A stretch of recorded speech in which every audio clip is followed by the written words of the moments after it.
No, the truth is that my parents were always very flexible when it came to my performance. Even when I failed or got a low grade, they motivated and inspired me to keep learning and improving for the next time. No, not until now. Up until now, I have always felt more support from them. The truth is that I have never felt pressured, but I have always liked to make an effort so that they can feel proud of me. Well, they demand that all my grades be passing and that I do everything possible to be above the general average, but they are not very specific about the positions I should be in. Well, they are aware of the effort I put in, so they are empathetic in that sense. We definitely know that motivation influences learning, but when this motivation occurs in an academic context, it is important not to confuse motivation with academic demands, especially when we are talking to children and adolescents and referring to their academic learning.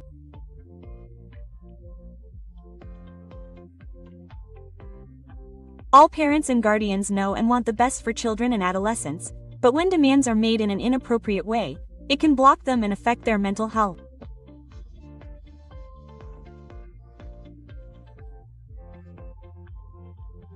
Today, with Monica Velasco, a specialist in this topic, we are going to talk about how important academic support is and what we can do to help our adolescents enjoy their learning more and, of course, prevent children from falling into this difficulty of affecting their mental health.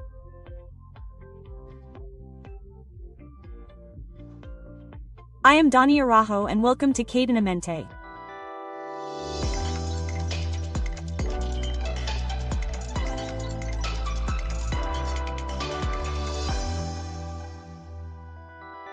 Welcome Monica Cayetanamente. It's great to have you on the program, especially to talk about something so important for children and adolescents and for parents to listen to you. How are you? Thank you, Donnie, for the invitation to the program. Look, the academic life of children and adolescents cannot be separated from the support they receive from their parents and guardians. How important is it to differentiate between motivating them academically and pressuring them academically? Indeed, I believe that due to the upbringing that has been going on for many years, parents have to consider their children, right?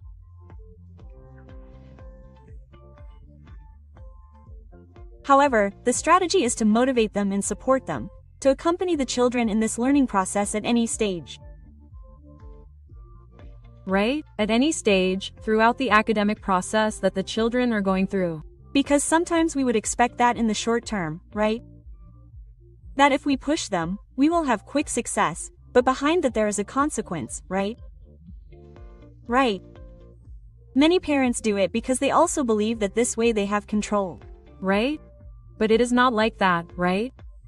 Monitoring and supporting their children is what will lead them to success. The security that the father will transmit to them is what will help these children and students in general to advance calmly, enjoying the process as well, right? And it's great that you point out this situation of control, right? Because when we say control, who should have it? Because suddenly the decision-making, the control of how they are going to manage their academic process must be up to the person, the student. Exactly. So, parents have to help empower. They have to help the student learn on their own how to manage the study process at its stages, right? So they have to be able to have strategies and autonomy to be able to carry out their studies. Exactly. In other words, so that the academic process flows smoothly, right? And when we say that suddenly this academic process, as you have rightly said, at any of its stages, right? Whether they are children, school children, adults, or even when they are in higher education, for this process to flow, it is important that the student has motivation, right? What is this concept of motivation and how does it influence it? Okay, the concept of motivation will arise from upbringing, right? That parents establish with their children. And how they educate them. So it is important for the father to continue cultivating and encouraging this life project. And to achieve it with many strategies, including a career, let's say, whether it be a university degree or a high school degree.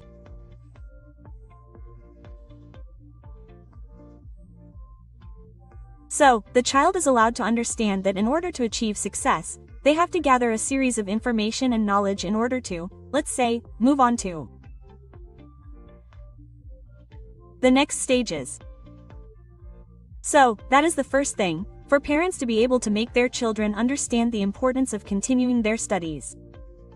And probably the goal, a target they have. Exactly, a target.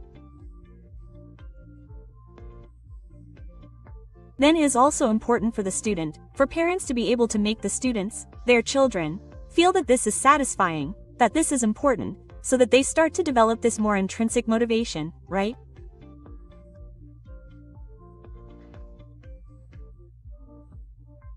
Not with the need to earn money or get rewards, but for more personal satisfaction. And that is where the situation arises. Many times they say, I study because I am going to have something, right? Or they suddenly offer children or young people, if you develop this, you will win a prize. How does this reinforcement situation work, or how should it work?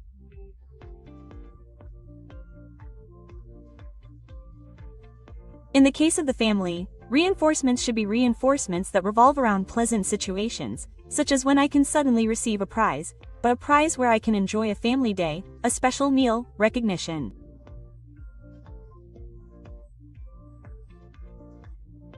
Then that reinforcement ends up being much more meaningful and valued. It strengthens self-esteem. So, but it is a practice that has to be done when children are young. Yes, there will obviously be material stimuli, a special gift for the child, but these are few in comparison to, exactly, specific situations compared to other forms of recognition that start with, For example, if you do A, I'll give you B. Exactly. that is harmful, exactly. So, the child begins to understand that if I do something, my plans work out, my satisfaction is mine first, it is my own, right? And then I will understand that the people around me, which is my family, will also be happy, right, with that satisfaction.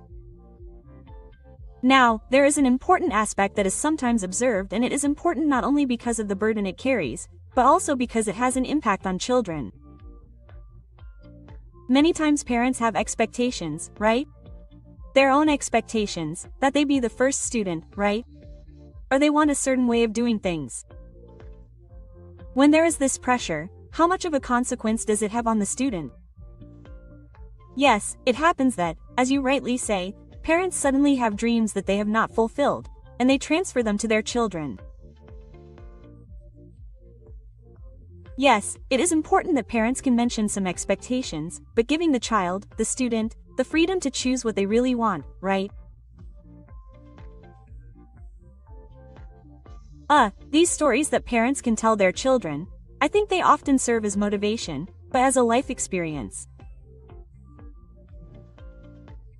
But not to convey that you have to comply, you have to be the advocate that I wasn't.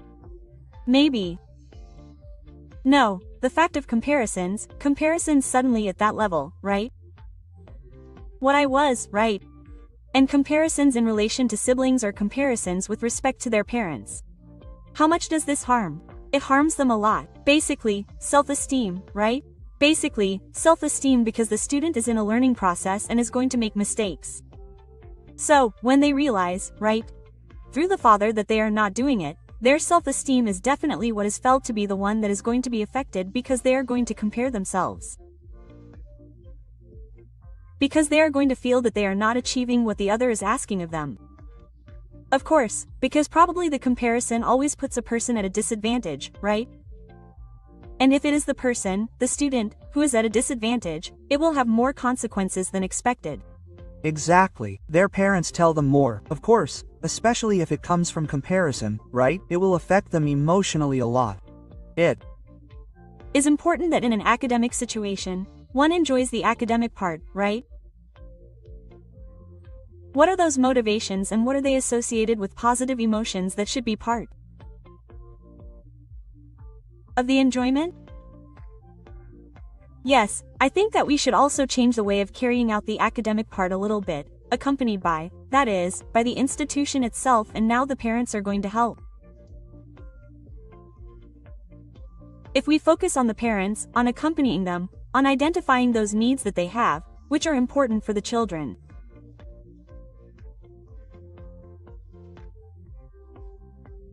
So, the parents should be aware of their needs, teach them to enjoy it, so that when the child does not do an exercise well and gets frustrated, the father can help them, guide them and see what additional help they need, because they can resort to them, right?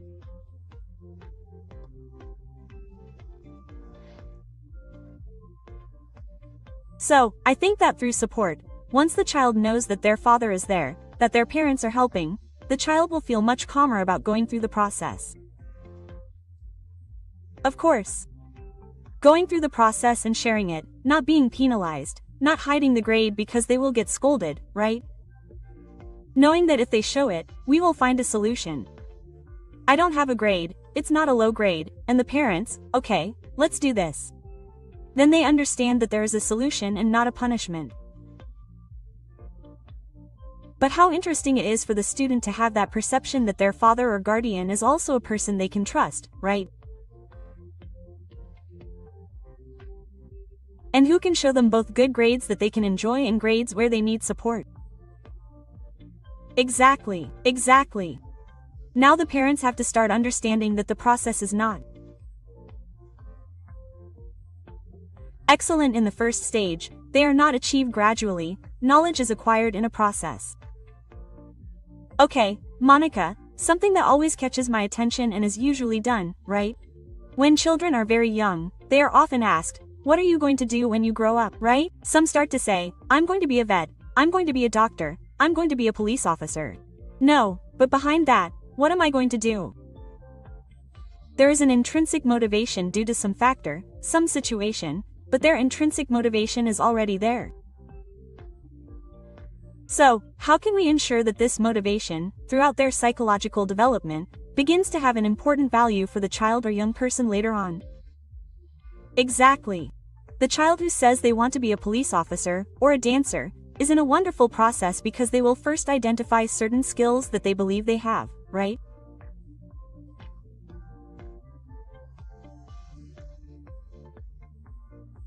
And they believe they can do them very well, fully. So, it helps a lot with their personality, and in this accompaniment of strengthening their self-esteem. Then they will grow and their tastes will change because they learn, because they explore, and again, that is positive because they are opening themselves up to a world and the interactions they have are really favoring them. Of course. Okay. So, there begins a path, a vocational path, right? Towards a future that is loaded with expectations for him, with recognition from his family, because his family always says, how nice, my son, when you were little you wanted to be a doctor, but whatever you want, little boy, we will support you. Quote. So the child grows up with that positive message that he wants to achieve a goal and an identity, right? Later on. And so along the way there are blockages. On the paths. There are things that could lead to a deviation in the positive sense that it is not healthy for him, right? Right. When he might receive a message, no, you are not good at that, right? Or this is a very complicated career for you. So he begins to understand that suddenly he does not have those skills. And it's different if he explores them, meets people, talks to them and can see for himself whether or not he has to improve, if he really wants to. In this evaluation of exploring and comparing his motivation with the context, certain emotional states appear that can alter his mental health, right? Yes. If we constantly have these messages that he won't achieve it, that he won't be able to, we're going to have problems with low self-esteem that will affect different aspects, right? In his relationships with other people, with authority figures, with peers, and this will bring consequences, for example, problems with socialization, right? Because I'm going to feel insecure, I'm not going to face situations. So unfortunately, these problems start to arise, right? We can suddenly associate anxiety, evaluations, depression due to failure, right? Not coping with new situations. Exactly. Kids start to say, no, I'm bad at math, I can't do this. And they start to get blocked, and these academic problems start to appear in schools where they have to be addressed, which many times, they have to be detected first. It is not a learning disability, but many of them are emotional, right? Because they start to have this belief that they cannot handle a subject or a particular skill. In this case, we are faced with a perception of poor self-efficacy, right?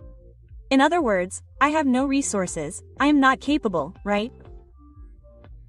And how their state of mind will have an impact on achieving new goals, on suddenly following that expectation of success that they would be expected to have. Exactly. Continuing with this belief, which is sometimes fed by parents, family members, or even teachers, who do not help, then causes the child to suddenly feel like a failure, bad. It brings consequences such as depression, anxiety, stress, which unfortunately makes it difficult for us to help the student and get out of certain situations, right? Monica, I think that if I ask you for general recommendations, they could suddenly be very specific, right? But if we suddenly direct these recommendations depending on the age group, they will change, right? Yes.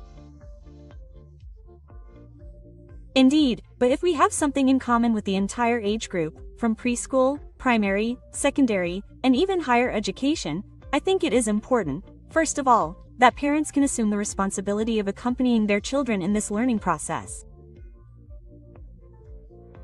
Okay? Often, parents already learn their responsibility, but the child does not know how to assume that responsibility. They do not know it, it is a skill.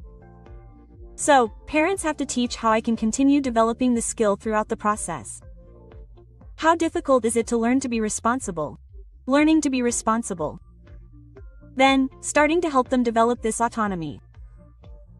Which is also a process that they will gradually achieve. Students also need to know that their fathers are there to support them and that they can help them if they need anything. They can count on them.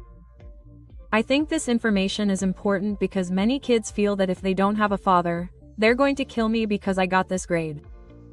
They sometimes make bad decisions.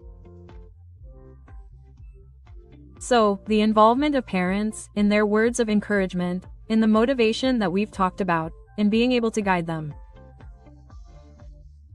Right? Guiding them is essential, I think, throughout the entire process up to university, right?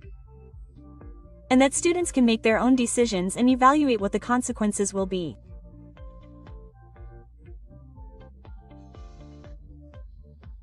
And if we wanted to tell parents what they should keep in mind if their child is still in preschool, it's important for them to enjoy themselves, to learn, and to share the process with them because they still need their father, who provides the materials, who paints without making them do the homework, which is what we've seen many times.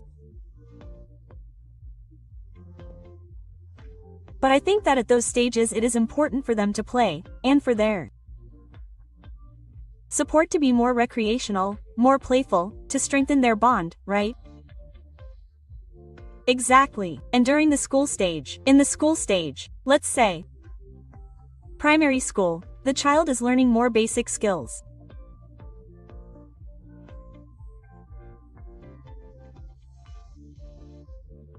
So, the fact that the father can also motivate them in learning these basic skills will help them in many ways, and that, suddenly, support, with the teacher, if necessary, talking to the teacher to see what aspects need to be improved, talking, signing all the exams without, let's say, getting their attention in a very aggressive way.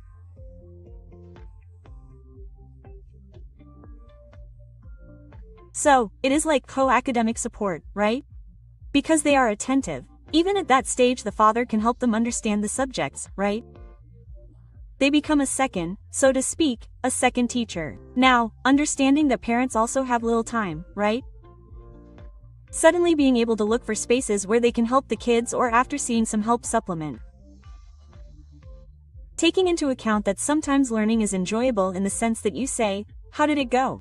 Or, "Very good. Why was that the way it was?" In other words, there is an enjoyment of learning together. Exactly, and there is constant communication. Of course, no, when the child arrives and says, "How did the test go?"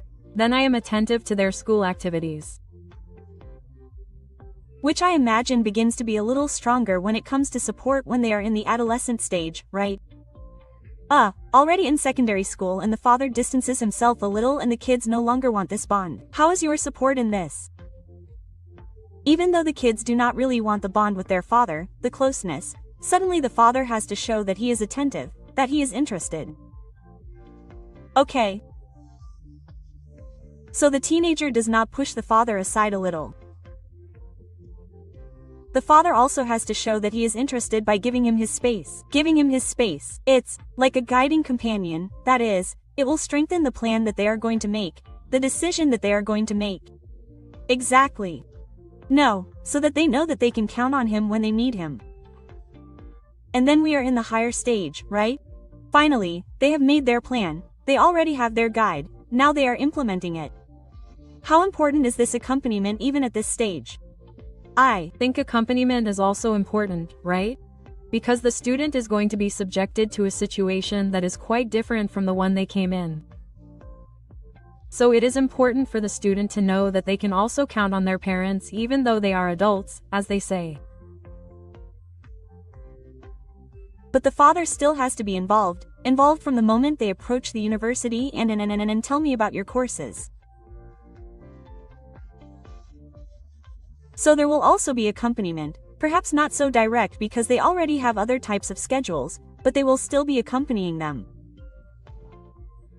And we cannot forget that if we talk about accompaniment, we are also talking about support, right? The educational psychologist becomes a very important figure in all these stages of the process, right? And many times the one who is accompanying, the father or guardian, seems to have doubts, right? So, to what extent is the educational psychologist a strong element, right? Who can consolidate those goals that the father expects to have? The institutions expect to have a professional in this specialty, and I think it is important because he will guide the student in this process, but he will also guide the father. He will go to the father because many times the father does not know what his role is, he feels that he does not want to invade, but sometimes he is also distant. So, the educational psychologist is the one who will help guide the father, guide him and give him the tools or help him find those tools that he himself has so that he can help his child, right?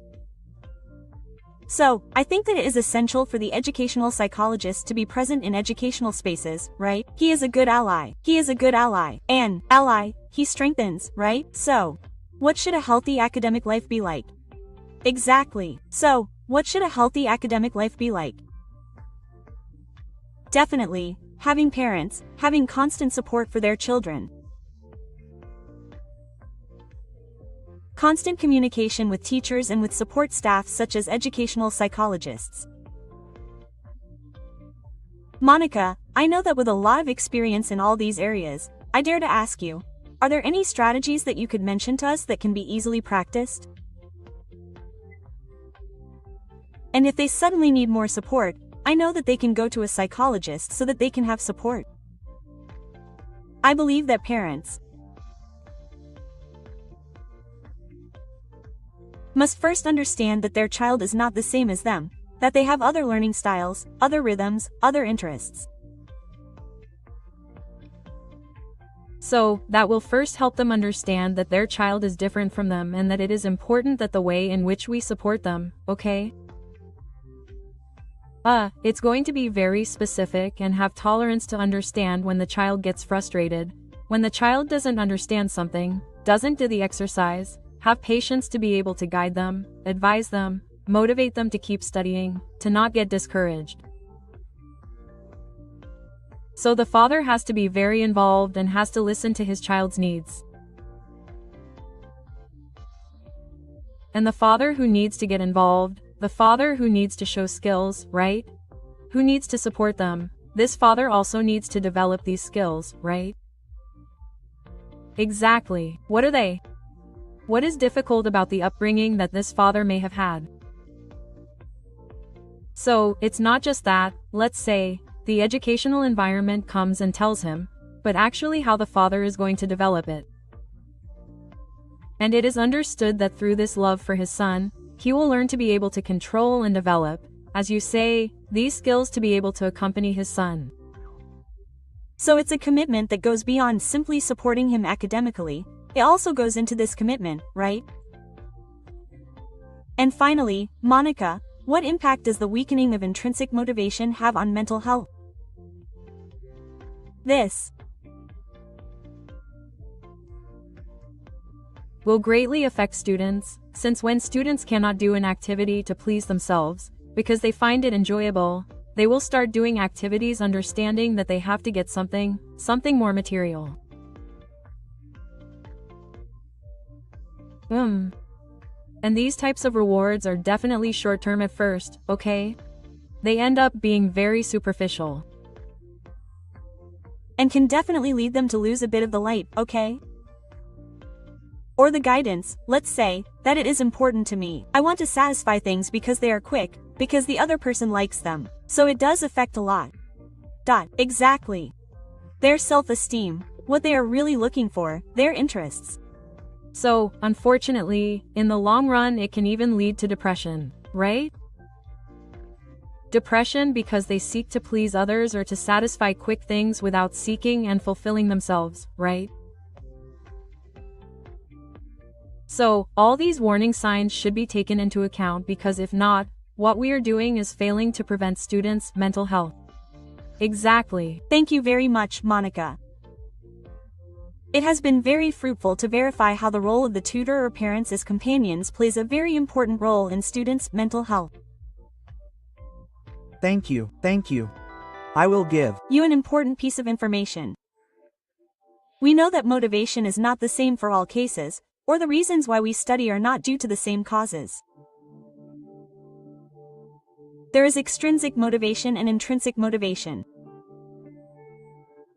When we are interested in doing a task or responding academically due to a mandatory situation or because we suddenly want a reward, what is moving us is stress motivation.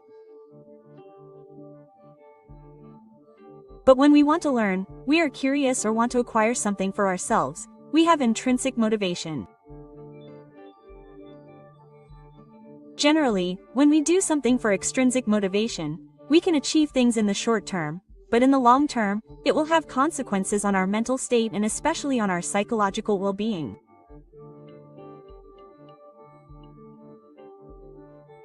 Instead, when we do things out of intrinsic motivation, what we do is develop learning, create things that we hadn't considered before, and that allows us to grow.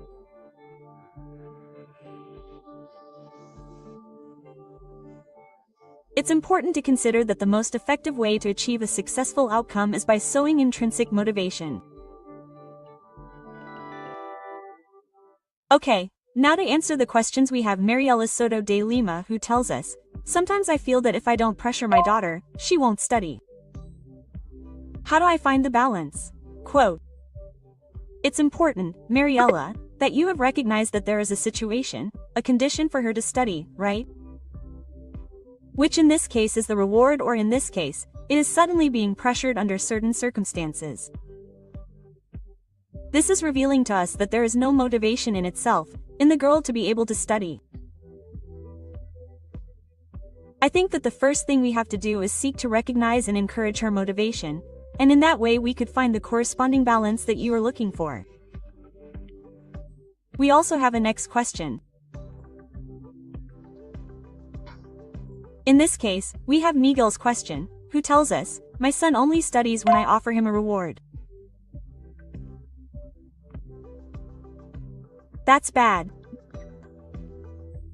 Well, bad in the sense that the motivation for him to study is conditioned by this reward situation.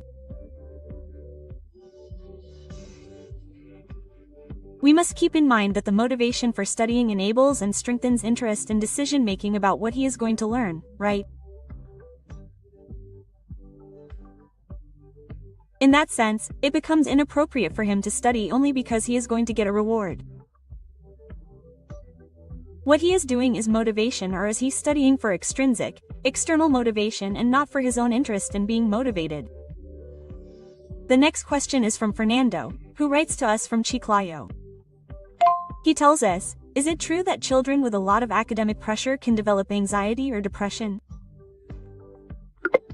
Yes, Fernando, This is indeed a condition that can have consequences for your mental health.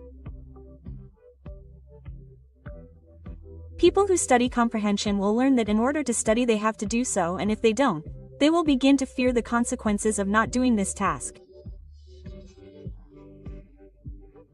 On the other hand, it also conditions states of frustration that lead to a low mood and, as a consequence, could generate a state of depression later on. That is why it is important to consider that the alteration of emotional states has a significant impact on mental health, and let's take care of that. Well, as every week we are ready to answer and guide you regarding the concerns and questions that you may have.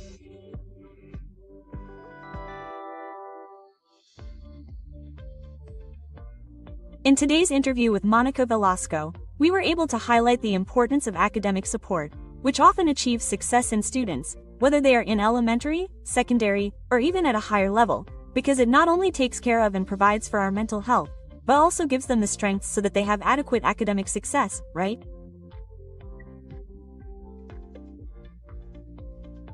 Follow us on our program Cada Semana por Cayetano. Play nos and listen to us on Spotify. Yes.